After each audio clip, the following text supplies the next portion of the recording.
এটা আইফোনৰ বাবে মৃত্যু এটা পৰিয়ালৰ 3 সদস্যৰ। আকুৰগোজ পুত্ৰৰ বাবেই প্ৰাণ গ'ল পিতৃ মাতৃৰ। আইফোন কিনি নিদিয়াৰ বাবেই ভয়ংকৰ কাণ্ড কুণালৰ। 19 বছৰীয়া কুণালৰ কাণ্ডই জোকাৰিছে সমগ্ৰ দেশ। এটা মাত্ৰ আইফোন কিনি নিদিয়াৰ দাবীত 19 বছৰীয়া এজন যুৱকে জেদ ধৰিছিল। পিতৃয়ে ইমান ব্যয়বহুল স্মাৰ্টফোনটো কিনি দিবলৈ স্পষ্টভাৱে অস্বীকাৰ কৰাত ক্ষুব্ধ হৈ যুৱকজনে নিজৰ জীৱন শেষ কৰাৰ উদ্দেশ্যে পাহাৰত উঠিছিল। পাহাৰৰ পৰা যুৱকজনৰ ভৰি পিছল খাই পৰাৰ সময়ত পিতৃয়ে পুত্ৰক ৰক্ষা কৰিবলৈ চেষ্টা কৰে। ফলত পিতৃ পুত্ৰ দুয়োজনেই পাহাৰৰ পৰা তললৈ সৰি পৰে। এই দৃশ্য দেখি তাত উপস্থিত থকা মাতৃও লগে লগেই পাহাৰৰ পৰা জাপ দিয়ে। এই দুৰ্ঘটনাত একেটা পৰিয়ালৰ 3 গৰাকী সদস্যৰে থিতাতে মৃত্যু হয়। আৰক্ষীৰ সূত্ৰ অনুসৰি 19 বছৰীয়া পুত্ৰ আৰু পিতৃৰ মাজত সৃষ্টি হোৱা তৰ্ক বিতৰ্কৰ পাছতেই যুৱকজনে পাহাৰলৈ গৈছিল।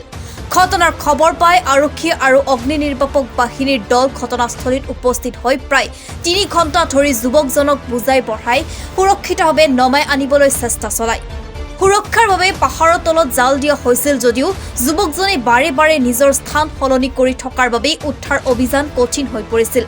সেই সময়তে পিতৃয়ে পুত্ৰক বচাবলৈ কাষলৈ যাওঁতেই দুয়ো তললৈ সৰি পৰে আৰু ঠিক কেইছেকেণ্ডমানৰ পিছতেই মাতৃও জাপ দিয়ে।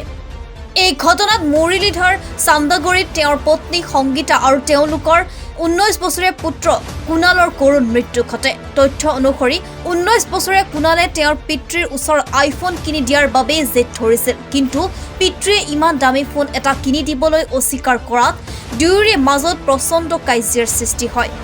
ইয়াৰ পাছতেই খঙৰ ভমকত কুণালে পাহাৰৰ ওপৰলৈ গুচি গৈছিল। পাহাৰৰ ওপৰত থকা কুণালক বচাবলৈ আৰু বুজাবলৈ পিতৃৰ লগতে মাতৃ সংগীতাও তাত উপস্থিত হৈছিল।